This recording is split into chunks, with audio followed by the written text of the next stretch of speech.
میرے پاس ایک نوجوان آیا، وہ مجھ سے کہنے لگا کہ مولانا صاحب بیوی سے بڑی لڑائی ہوتی ہے، کوئی تعویذ دو.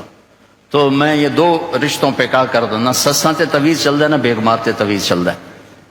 میں نے کہا تم ایسا کر، جب کھانا کھانے بیٹھو نا تو روزانہ 2-4 لقمے اپنے ہاتھوں سے کھلا دیا کر، یہ میرے نبی کا طریقہ ہے، محبت پیدا ہو جائے گی. کہنے لگا اچھا. کچھ دن ہوئے تو اس کا فون آیا. میں نے اسے پوچھا میرے نسخے پہ عمل کیا تھا؟ کہنے لگا نہیں. میں نے کہا کیوں؟ کہنے لگا شرم آتی. تو میں نے کہا کمزور سے لڑتے ہوئے شرم نہیں آتی؟ کمزور سے لڑنا بھی کوئی انسانیت. گاما تھی نا، گاما پہلوان کا نام سنا ہے نا؟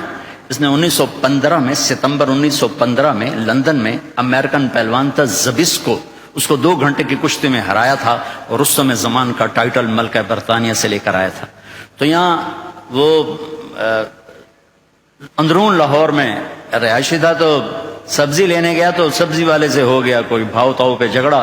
تو سبزی والے نے وہ ہوتا نا وزن والا باٹ اٹھا کے اس کو مار دیا. وہ گامے کے یہاں لگا، خون نکل آیا. تو اس نے پگڑی کا بل کھولا اور نیچے سے باندھ کے اوپر کر کے پھر اس کو چل پڑا. تو لوگوں نے کہا پہلوان جی وہ تو جی دنیا دے رستم تے اے ماڑا جا بندہ تو مار گیا، تو اس نے آخیا کچھ نہیں. تو انہوں نے کہا ماڑے نو مار دیاں شرم آتی ہے، ماڑے نو مار دیاں شرم آتی. میں نے کہا بے وقوف، عورت سے بھی لڑا جاتا. تو چل کر مجھے بتا. تھوڑی دیر بعد اس کا فون آیا، کہا مولانا صاحب وہ تو کمال ہی ہوگا. میں کیا ہوا؟ کہ میں نے اس کے منہ میں لقمہ رکھا، اس کا منہ کتھے ہی کھلے ہی رہ گیا، انج کر کے بیٹھی رہ گئی.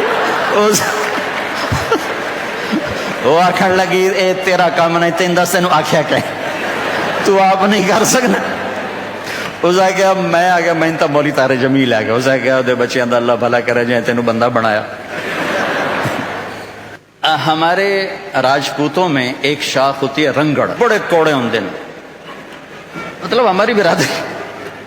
تو اس کا ایک ذمہ دار ہمارے ساتھ چلتا تھا، ہم جماعت میں اکٹھے چلتے تھے.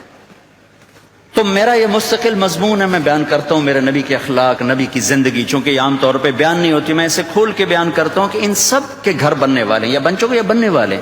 گھر پیسے سے نہیں چلتا، میرے رب کی قسم، گھر نبی کے اخلاق سے چلتا ہے، نبی کی برداشت سے چلتا ہے. چاہے دفتر ہو، چاہے وہ وی سی کی کرسی ہو، چاہے وہ گھر کی چیئر ہو. جہاں اخلاق ہوں گے وہاں نظام چلے گا. جہاں ڈانٹ ڈپٹ ہوگی، روک ٹوک ہوگی اور بےزتی ہوگی، وہاں نظام ٹوٹ جائے گا. دل ٹوٹ جائے تو سارا نظام ٹوٹ جاتا. تو میں نے ان کے گھر فون کیا، ان کی بیگم نے اٹھایا، وہ تھے نہیں. میں نے کہا بتا دینا میں نے فون کیا تھا. تو جب وہ آئے نا تو کہنے لگے مولانا صاحب بڑا لطیفہ ہوا. میں نے کہا کیا ہوا؟ کہ میں گھر آیا تو میری بیگم نے کہا تھارے مولوی کا فون آیا تھا. میں نے کہا کون سا؟ کہ وہی جس نے تمہیں رنگڑ سے انسان بنا دیا. تو میں نے اس سے کہا اللہ کی بندی میں پہلے انسان نہیں، کہا بالکل نہیں. کہا کیوں؟ کہا بتا ہماری شادی کو کتنے سال ہوئے؟ میں نے کہا 27 سال. میں نے کہنے لگی ایک دفعہ کبھی ہنس کے بولا ہے؟ بتا دے 27 سال میں ایک دفعہ. کہنے لگا میں سر کو جانے لگا کہ واقعی میں کبھی ایک دفعہ بیوی سے ہنس کے نہیں بولا. یہ تیری باتیں سن سن کے ہم نے بیویوں سے بولنا شروع کیا. میرے عزیزو، میرے نبی کی خوبصورت زندگی ہے عالی اخلاق، عالی اخلاق، عالی اخلاق، عالی اخلاق. یہ ہر شعبے میں چلیں گے تو ایک خوبصورت معاشرہ جنم لے گا، ایک حسین معاشرہ. اپنے بچوں سے اخلاق برتو. میرے نبی نے فرمایا اکرموا اولادکم، اپنی اولاد کو عزت دو. آپ خود کیسے عزت دیتے تھے؟ جب حضرت فاطمہ تشریف لاتی تو آپ اپنی بیٹی کے لیے کھڑے ہو جاتے. وہی نہیں کھڑے ہوتے تھے، 4 قدم آگے جاتے، ان کا ہاتھ پکڑتے، بوسہ لیتے، پھر پہلے ان کو بٹھاتے، اس کے بعد خود بیٹھتے تھے. یہ عزت اولاد کو دینا میرے نبی نے سکھایا. حضرت علی کا فرمان ہے اکرموا اولادکم فانہم خلقوا لغیر زمانکم. اپنی اولاد کو عزت دو، یہ تم سے اگلے زمانے کے لیے پیدا کیے گئے ہیں. تمہارے نام کو زندہ رکھیں گے اگر ان کو عزت دے کے مرو گے. اور تربیت کے نام پر ڈانٹ ڈپٹ، ڈانٹ ڈپٹ، ڈانٹ ڈپٹ، یہ یا جھوٹ پہ لے آئے گی اولاد کو، یا وہ دوغلے ہو جائیں گے یا متنفر ہو جائیں گے. یہ ہمارے برصغیر سوٹا ڈنڈا، سوٹا ڈنڈا. 4تھی جماعت میں پڑھتا تھا میں، اور دسمبر کا مہینہ ماسٹر محمد شفیع مرحوم، بڑے نیک استاد، بڑے مخلص، لیکن مار مار تباہی کر دیں. انہوں نے سوال لکھایا اچھا اب میں کو 20 لڑکے بیٹھے، میں 15ویں نمبر پہ بیٹھا تھا. اچھا میں ویکھے میں سوال نہیں آمدا. پہلے لڑکے کی سلیٹ دیکھی گئی، کلر ٹھو ٹھو ٹھو ٹھو.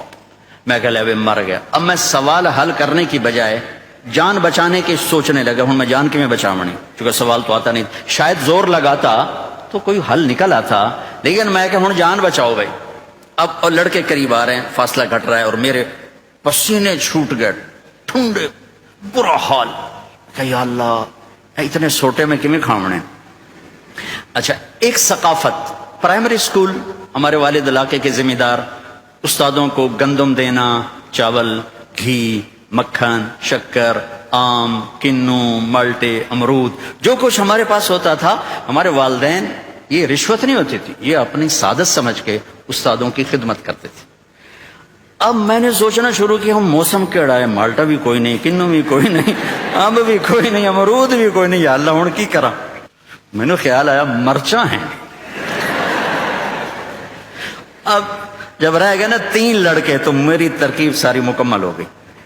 تو جب 3 لڑکے رہ گئے تو میں اٹھا، میں کہا استاد جی ابا جی پہنا دھیان کل مرچاں تواڈے گھر اپڑ جیسے. اس نے کہا اچھا پتر تو ایدے ہو کے بیٹھ. اب میں ڈنڈے تو میں نے نہیں کھائے، لیکن میرے جھوٹ پر مجھے میرے استاد نے مجبور کی کہ میں نے جھوٹ بولا. جاتی ہیں مرچیں بھی جاتی تھی، ہر شے جاتی ہے، اس وقت کوئی ایسی بات نہیں تھی. تو میں کہا کہ میں آج مرچا نال مرچاں ہی وڈھاں، ڈنڈا بھی مرچی ہوتی ہے، ساری مرچیں لگ جاتی ہیں. تو میں نے اپنے استاد سے جھوٹ بول دیا. والدین شدت، ٹیچر کی شدت، ادارے کی شدت ماتحت کو جھوٹ پہ لے آئے گی، منافقت پہ لے آئے گی. اس لیے میرے عزیزو محبت کرنا سیکھو، معاف کرنا سیکھو، درگزر کرنا سیکھو. بڑا بڑا تب بنتا ہے جب وہ چھوٹے کو عزت دیتا ہے. ہمیشہ بڑا چھوٹے کو جب عزت دیتا ہے تو وہ اور بڑا ہو جاتا ہے، اور چھوٹے ان کی محبت کے ساتھ پروان چڑھتے ہیں. اور جب ڈانٹ ڈبڑ ہوتی ہے، میرے نبی نے زندگی بھر کسی کو موقع پہ نہیں ٹوکا. ایک آدمی نے مسجد میں پیشاب شروع کر دیا تو صحابہ اٹھے، آپ نے کہا پیچھے ہٹ جاؤ، پیچھے ہٹ جاؤ، مسجد میں پیشاب ہو رہا ہے. جب وہ پیشاب سے فارغ ہو گیا آپ نے کہا پانی بہا دو. پھر اسے بلایا، کہا بیٹا مسجد پاک جگہ ہے، پیشاب نہیں کیا جاتا.